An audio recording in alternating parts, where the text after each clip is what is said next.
Assalamualaikum warahmatullahi wabarakatuh. A'udzu billahi minasyaitonir rajim. Bismillahirrahmanirrahim. Alhamdulillahi rabbil alamin. Assalatu wassalamu ala asyrafil anbiya'i wal mursalin sayyidina wa maulana Muhammadin wa ala alihi wa sahbihi ajma'in. Rabbi shrah li sadri wa yassir li amri wahlul 'uqdatam min lisani yafqahu qawli. Ilahi azhir ala zuhri qalbi sultan la ilaha illallah wa haqqiqu batini bihadati la ilaha illallah wahfadni Allahumma fi maratibi wujudika bi syuhudika hatta la ushhida ghaira af'alika wa sifatika bi nuri wajhikal haqqi la ilaha illallah. Ilahi anta maqsudi wa ridhaka matlubi a'tini mahabbataka wa ma'rifataka. Amma ba'd. Bapak Ibu, saudara-saudariku hadirin hadirat dimanapun saja berada, bertemu kembali dengan saya di YouTube, di video pribadi saya di channel Arif Billah Channel. Di sini saya akan membahas tentang Ahmad. Ahmad yakni alif ha mim dal. Ahmad yang asal usulnya daripada Ahad. Kata Ahmad berawal dari Ahad. Sekarang saya akan menjabarkannya Ahmad di dalam sholat. Apa kaitannya Ahmad dengan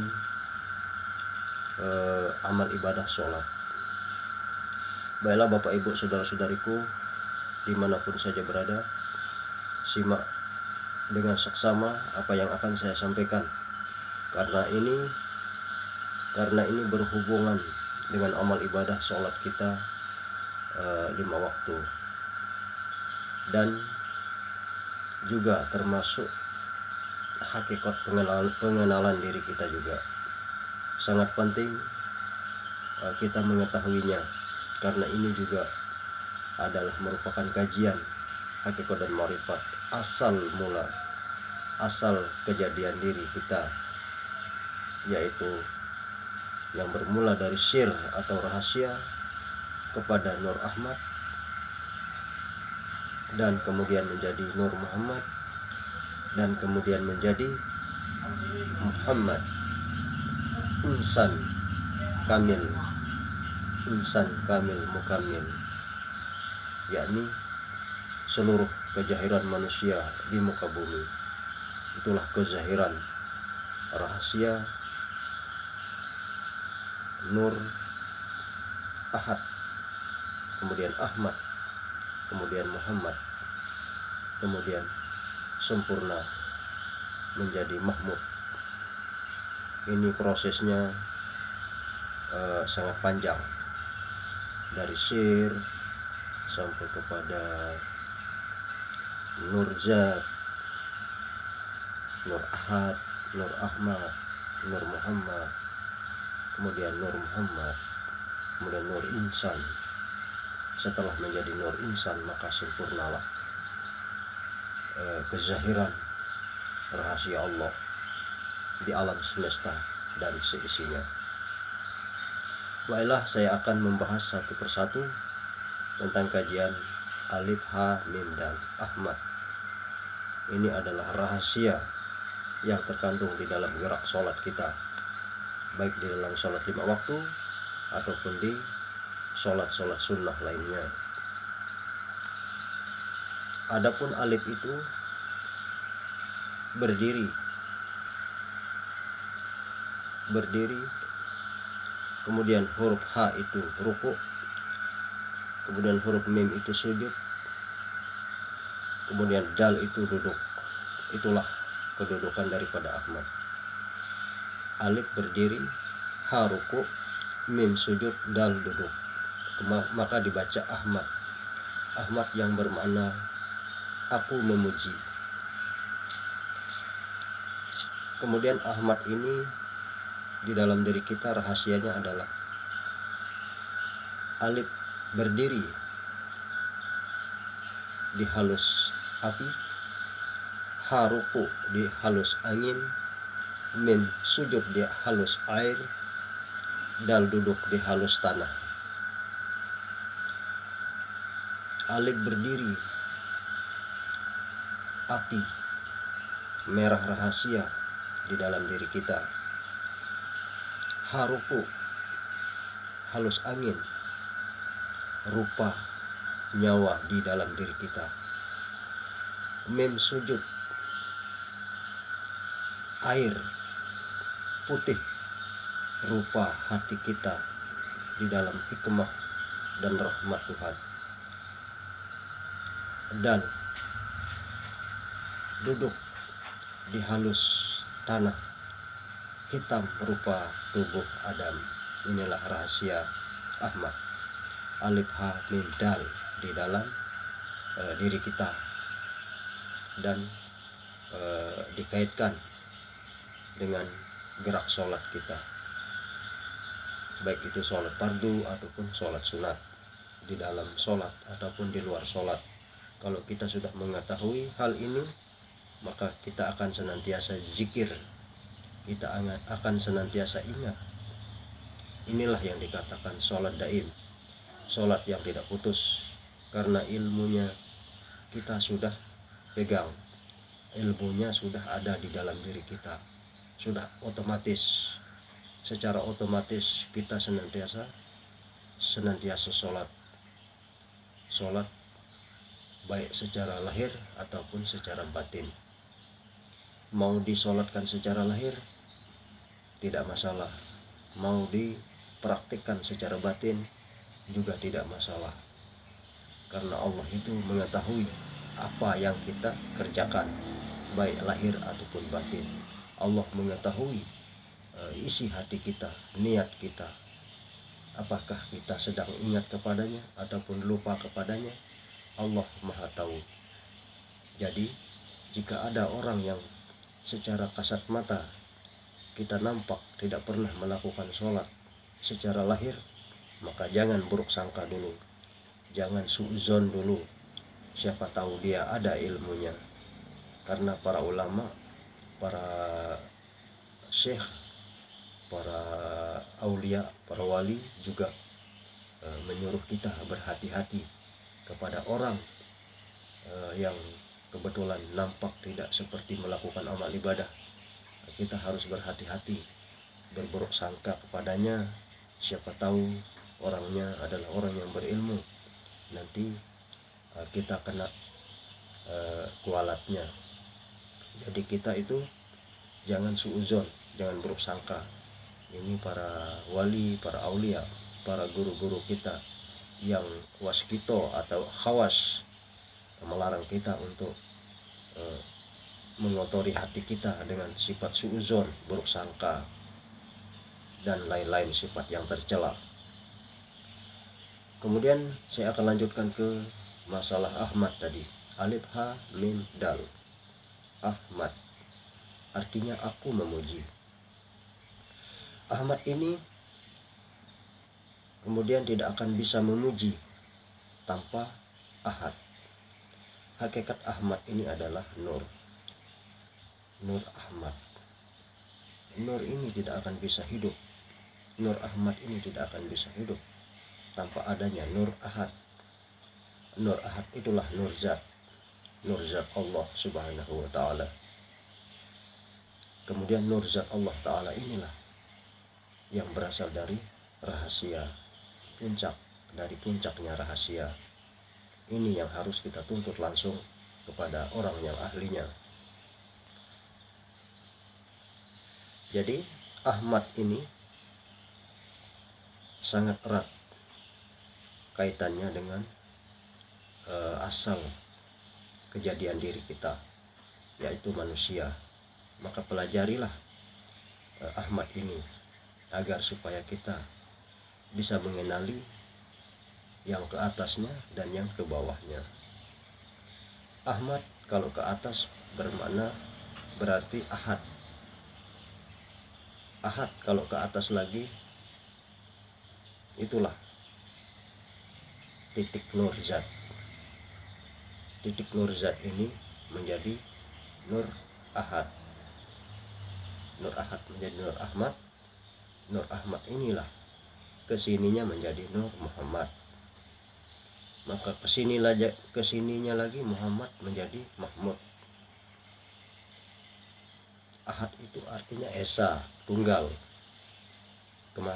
Kemudian tunggal ini berubah menjadi Ahmad. Nur Zat berubah menjadi Nur Ahmad. Kemudian Nur Ahmad berubah menjadi Nur Muhammad. Dan Nur Muhammad ini adalah Ahmad tadi yang sudah sempurna, yang sudah menyatu antara alif, ha, mim, dan dal. Karena hakikat Ahmad ini adalah api, angin, air, dan tanah atau bumi tadi. Maka inilah sebenarnya rahasia di dalam sholat, gerak sholat kita, di dalam kita berdiri, ruku, sujud, dan duduk. Inilah rahasia Ahmad. Makanya kita diwajibkan sholat 5 waktu dan juga disunatkan sholat yang lain-lainnya, karena agar supaya kita itu ingat dengan asal diri kita, asal usul diri kita. Makanya kita disuruh melakukan sholat 5 waktu dan juga sholat sunnah, karena tujuannya adalah supaya kita ini bisa mengenal diri, bisa mengenal asal usul diri kita. Dari mana asal usul kita? Yaitu berasal dari Ahmad tadi, Nur Ahmad, Nur Zat, dan rahasia titik tadi, rahasia titik awal Nur Zat, kemudian menjadi Nur Ahmad, kemudian Nur Muhammad. Kemudian setelah Nur Ahmad ini sempurna wujudnya di dalam kandungan, di dalam rahim, maka dia lahirlah Muhammad, berbentuk Muhammad, sudah berwujud Muhammad, insan kamil mukamil. Lahirlah kita ke dunia dengan bersifat Muhammad. Siapa hakikat kita yang lahir ke bumi ini? Muhammad tadi. Hakikat kita adalah Muhammad, Nur Muhammad, nur cahaya yang terpuji. Daripada siapa? Daripada Ahmad, daripada Ahad, dan daripada titik rahasia, titik awal rahasia. Maka pelajarilah ilmu ini bila kita ingin sempurna dunia dan sempurna di akhirat. Inilah satu-satunya jalan untuk diri kita selamat awal, akhir, zahir, dan batin. Barang siapa tidak mengkaji ilmu ini, maka sungguh rugilah dia. Maka penyesalanlah yang akan datang di kemudian hari. Namun apalah daya, tidak ada gunanya penyesalan di kemudian hari, karena kita selagi hidup di dunia ini, kita sudah ditekankan untuk menuntut ilmu oleh para ahli. Maka untuk itulah mari kita bersama-sama mengkaji ilmunya, ilmu tentang keselamatan diri kita. Inilah hakikat Islam. Hakikat Islam adalah jalan keselamatan, bukan semata-mata amal ibadah yang tidak tahu duduk dan martabat kedudukannya. Amal ibadah yang dikerjakan tanpa mengetahui kedudukan martabat suatu amal ibadah, maka sia-sia itu, maka sia-sialah amal ibadah kita itu. Jadi segala amal ibadah syariat yang dilakukan secara lahiriah itu mengandung arti, mengandung makna secara hakikat. Maka kita perlu mengkajinya kepada orang yang ahlinya. Itulah tadi Ahmad, alif, ha, mim, dal. Maka Ahmad menjadi Muhammad. Setelah kita lahir, maka wujud kita adalah Muhammad secara hakikatnya. Tetapi kita di sini bukan Muhammad Nabi, tetapi kita adalah Muhammad rahasia Allah, Muhammad Nur nur rahasia Allah. Itu maksudnya, bukan Muhammad Nabi, tetapi kita adalah nur, bagian daripada nur atau cahaya Muhammad, cahaya yang terpujinya Ahmad, Ahad, dan titik nur zat tadi. Maka kita disuruh untuk mengkaji diri agar kita mengenal diri, karena hakikat diri kita ini adalah rahasia, rahasianya Allah, dan Allah rahasianya kita. Maka ada hadisnya mengatakan al-insanu sirri wa ana sirruhu. Manusia itu adalah rahasiaku kata Allah, dan aku juga rahasia manusia. Maka pelajarilah ilmu tentang mengenal diri agar supaya kita ini bisa kembali kepada asal usul diri kita, yaitu Allah Subhanahu wa ta'ala. Kalau kita tidak tahu caranya, kalau kita tidak paham ilmunya, bagaimana kita bisa kembali kepada asal usul kita? Jadi kalau kita ingin pulang ke rumah kita harus tahu dulu posisi letak rumah kita di mana, kabupaten mana, provinsi mana, kecamatan mana, desa mana, RT mana, gang apa, nomor berapa. Kita harus tahu rumah kita, maka kita pasti akan bisa pulang ke rumah kita sendiri, karena kita sudah tahu persis alamat kita datang.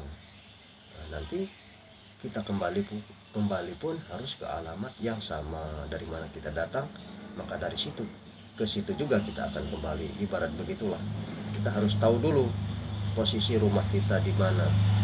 Begitu juga dengan diri kita harus tahu betul posisi kita berasal dari mana, asal usul kita dari mana, harus kita tahu, maka kita akan bisa kembali kepada asal usul kita itu. Baiklah Bapak Ibu saudara-saudariku, kaum muslimin muslimat dimanapun saja berada, mungkin itu saja yang dapat saya sampaikan tentang Ahmad tadi. Jadi pelajarilah kajian ini tentang hakikat diri ini, karena inilah satu-satunya ilmu yang menjamin kita menjadi orang yang Islam yang sejati. Islam itu bermakna selamat. Jadi kita kalau ingin mencapai keislaman atau keselamatan sejati, maka pelajarilah ilmu hakikat dan ma'rifat, karena ini ilmunya para nabi, para rasul, dan para wali, para aulia, para kekasih Allah. Jadi percuma kita beramal ibadah kalau kita tidak paham apa yang kita amalkan. Jadi kalau ingin beramal ibadah, maka pelajarilah isinya juga. Jangan hanya beramal ibadah sekedar kulit, sekedar ikut-ikutan. Jadi perlu kita belajar kepada yang ahlinya. Baiklah Bapak Ibu saudara-saudariku, mudah-mudahan bermanfaat tadi tentang kupasan Ahmad. Jika ada salah kata, jika ada yang tersinggung, mohon dimaafkan. Baiklah, mungkin itu saja yang bisa saya sampaikan kali ini. Akhirul kalam, wabillahi taufiq wal hidayah. Wassalamualaikum warahmatullahi wabarakatuh.